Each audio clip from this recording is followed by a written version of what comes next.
So I'm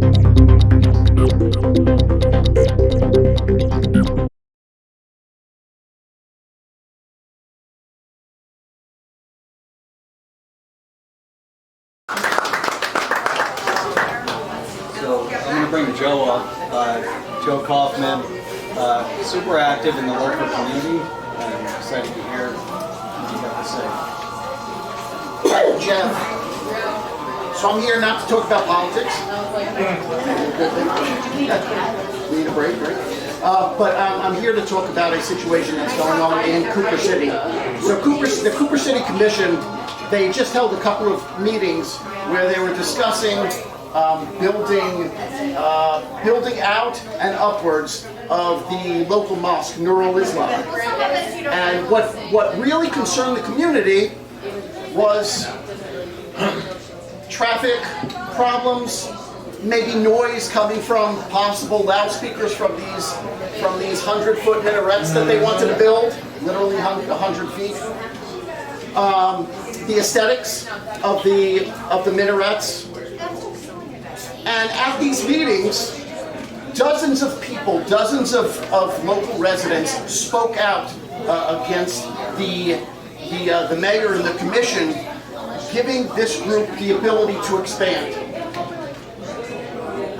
I watched these. I was in New York at the time, going to the 9/11 Museum, the Statue of Liberty.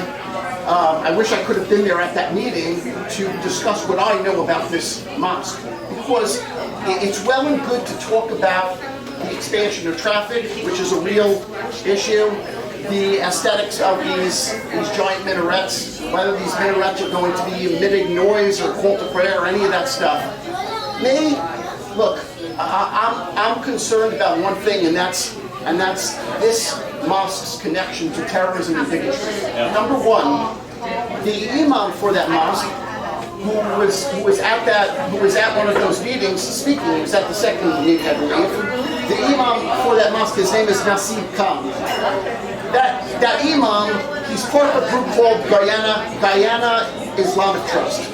This organization, he's one of the founding members of this organization, and he's one of the spokesmen for their publication called Perspectives. So their publication Perspectives put out a video which you can see on the homepage of this Guyana Islamic Trust, where they outright say that Jews, quote, stole Palestine. Now that's incendiary language. That's not necessarily terrorism. But when an organization does something like that, I think that says something about the individuals who are involved with it. So that's not it. So this Nasib Khan, the last post that he posted on his Facebook page was a shared post from an individual named Abdurrahman Al-Ghani. Abdurrahman Al-Ghani is interesting because he's a local activist. He was a local official from a mosque in the area, and this local activist posted on his Facebook that Jews are, quote, demonic, that America is the world's number one terrorist organization, and that gay Muslims are, quote, stone cold kafirs outside the role of Islam. Second of all, one of the things that they want to do with this mosque, which concerns me, is in their building process and expanding the mosque, because the expansion is as such. They want to build the minarets, yes, but they also want to expand outwards, which people, I understand, complain about traffic, but they also want to build upwards. And the thing that they want to build upwards is the children's school that they have there, a private school that they have there called Nur-ul-Islam Academy, NUIA. Now this academy is interesting. They started this academy in 1996. Less than 6 months after starting this academy, they named an individual named Raed Musa Awad as the vice president of that children's school. At that same time, Raed Musa Awad was very active with the mosque, Nur-ul-Islam, but at that same time he was the Florida representative for a group called the Holy Land Foundation. The Holy Land Foundation was a Hamas charity. His organization, Holy Land Foundation, was the defendant, along with its 5 top leaders in Texas, It was the largest terrorism trial in the history of the United States. And all 5 of the defendants, as well as the organization itself, were indicted, charged, and found guilty on all charges against them.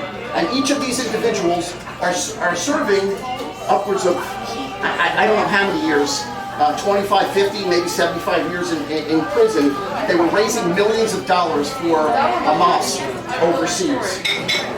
So here's a guy that's involved in the leadership of a children's private school in Cooper City, Florida, where he at the same time is involved with raising millions of dollars for the terrorist organization Hamas overseas. On the original website for that children's school, on the homepage, they had a link to a group called IslamWay.com.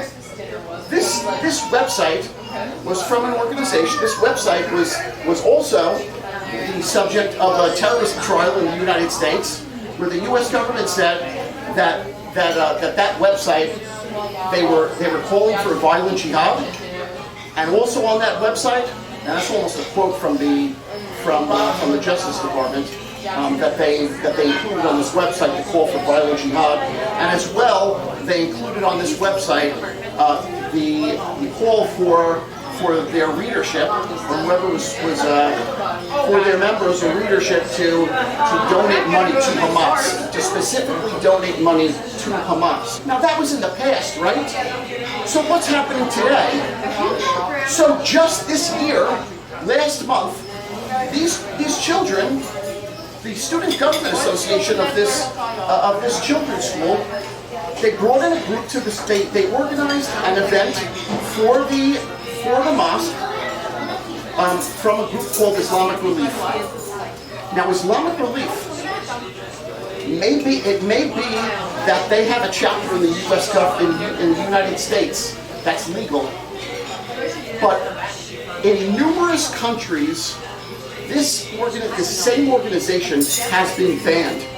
Israel has called this organization a front for Hamas. The UAE government, the Muslim UAE government, has this organization on their terrorism list.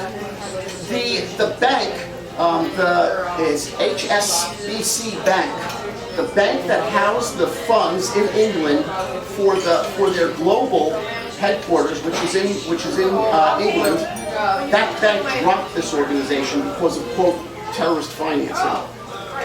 And on top of that, the United States government, and a number of governments overseas that I have not mentioned already, have cut funding to this organization because of issues such as terrorism and anti-Semitism. And so this children's school is organizing. Their student government is organized an event, and this was their second event within months that was happening at Nur-ul-Islam for that same organization, Islamic Relief. Now also at the mosque, this month, in about a week, they're having an imam speak there. His name is Shafayat Muhammad. He's the founder and the head of another terror-related mosque and children's school, and that's called the Nur-ul-Islam Academy, or Nur-ul-Islam Institute, sorry, DUI. That's located not too far from here, also in Pembroke Pines, Florida. If you ever heard of him, the dirty bomber Jose Padilla from Al Qaeda, who was convicted of plotting to set off a radiological bomb inside the United States. He was a student of this Imam Shafayat Muhammad at the Nur-ul-Islam Academy. The once #2 leader of Al Qaeda, Abdel Shukri, whose family lives also in Pembroke Pines today, to this day. His family lives in Pembroke Pines. He was. Thank God, I shed no tears for him. He was blown up in a Taliban safe house in Pakistan by the Pakistani government in 2014. But this individual was a teacher. He was a prayer leader at this same mosque. He became the #2 leader of Al Qaeda through attrition. He was the one that ordered the New York City subway bombings. So you have the dirty bomber, you have a commander from Al-Qaeda, and there was one other individual who plotted with two other individuals inside the mosque. They plotted to blow up the Miami power grid, to blow up various Jewish-owned businesses in South Florida, and as well as the National Guard Armory in South Florida. That all took place. Shafai Muhammad himself, well, he has his own past. He was thrown off a number of Broward County boards for his incendiary talk about homosexuals. He claimed that the 2004 Indonesian tsunami was caused by gay sex and other things as well, and that's why he was thrown off those boards. But I'm proud to say that I helped him get thrown off those boards way back when. So all of this. So here they have this mosque is sponsoring a talk from this individual, a leader of an Al-Qaeda, and he even admitted himself that one of the hijackers from 9/11 probably prayed at his mosque as well. So that's this mosque that I'm talking about. So here they have these meetings where the president and the chairman and the imam of the mosque are all there to speak up about the mosque. There's dozens of residents that came to speak out about against what they thought were these huge minarets and this traffic. But the reason why I wrote my article was because I was concerned that nobody mentioned anything about the terrorism connections, the bigotry connections, the massive bigotry connections, the massive terrorism connections, and all of that. And if you go to my article on Front Page Magazine, it's up there today. If you go to my article, within that article, there are hyperlinks to everything that I say in there. Every bit of proof, everything that I'm telling you right now is hyperlinked in that article. And what was also interesting about these meetings that they had was the beginning of the meeting, the first meeting, which took place in November, the second one was in January.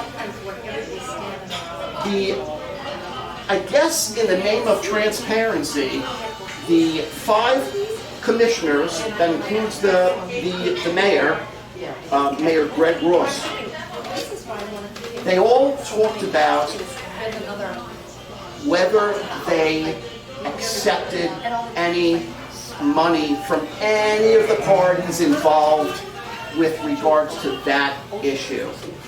And it got to the mayor after all the others, and Mayor Ross told everybody to the video and everybody that was sitting there that he accepted donations from the members of that mosque, and on top of that, their real estate lawyer, who was dealing with this case. And it's my understanding, I've been told, that those donations to him from that mosque are significant. And so I say, because at these meetings, the commissioners themselves discussed that this was not just a commission meeting, that this meeting was a judicial process, and that they were acting as judges for this process. And I say that because if it is really a judicial process, and you have a judge there that has such a conflict of interest that this judge is accepting money from the organization that wants to build, and from their real estate attorney that's dealing with all of the intricacies of this case, then you need to recuse yourself from the case. And that's not what happened. It didn't happen. And as a result of that, just the fact that this mayor took all of that money from these individuals and this mosque, it almost assured that they were going to get what they wanted. And so I would say to that mayor and those commissioners, Because in the end, they approved this. And they even approved it before they even, yes, what am I saying? The first round of voting, they said no. Yes. Which was There you the go. 83 feet, and the two other minarets on the slope, they said no to that. Right. They did approve the last site, which is this. They approved to cut down the minarets from 100 feet to 50 feet. Because what they did is. Until they're 100. No, they're Next moving time. it, the building 8 feet, so they're now outside of the 200 feet from the nearest residence. So the code allows them to 50 feet. So. Whatever the case, like I said originally, I'm not worried about how tall those minarets are. I understand the aesthetics thing. You're driving by and you see these giant things in the sky. I don't know. You know, I don't know whether that's bad or not. But what I do know is that this particular mosque with this particular school are involved with organizations related to terrorism and bigotry. And because of that, I would say to the commissioners and to the mayor, if I had a chance, and I sent them an email today with my article, I sent them all an email telling them this, that they number one should speak out against the mosque itself, and number two, that they should rescind any type of approval that they gave them, because they gave them this approval before the mosque even started, putting together the paperwork in order to put forward these new plans for the 50-foot minaret. And number three, that the mayor and anybody else from the commission, they need to return any monies that they received from any of these entities. And furthermore, that if any of them did accept any of this money, that they should recuse themselves from this process. Did CARE get involved too at some point? The local head of CARE, the communications director for CARE, Wilfredo Amir Ruiz, one of the heads of the Muslim Federation, Maha El Galali, she spoke out. They both accused the crowd. They chastised the crowd and accused them of being bigots. They accused them of bigotry when almost every speaker that went up there, and I say dozens, I mean dozens of people, almost everyone prefaced their statements by saying they had no problem with having a mosque in next door to them, with having Muslims there. They said everything beautiful, as beautiful as they could and as gracious as they could. And here you had one of the heads of CARE and one of the heads of the Muslim Federation tell all these people to their face that they're lying and that they're all bigots, and that was a disgrace. That's why it's not.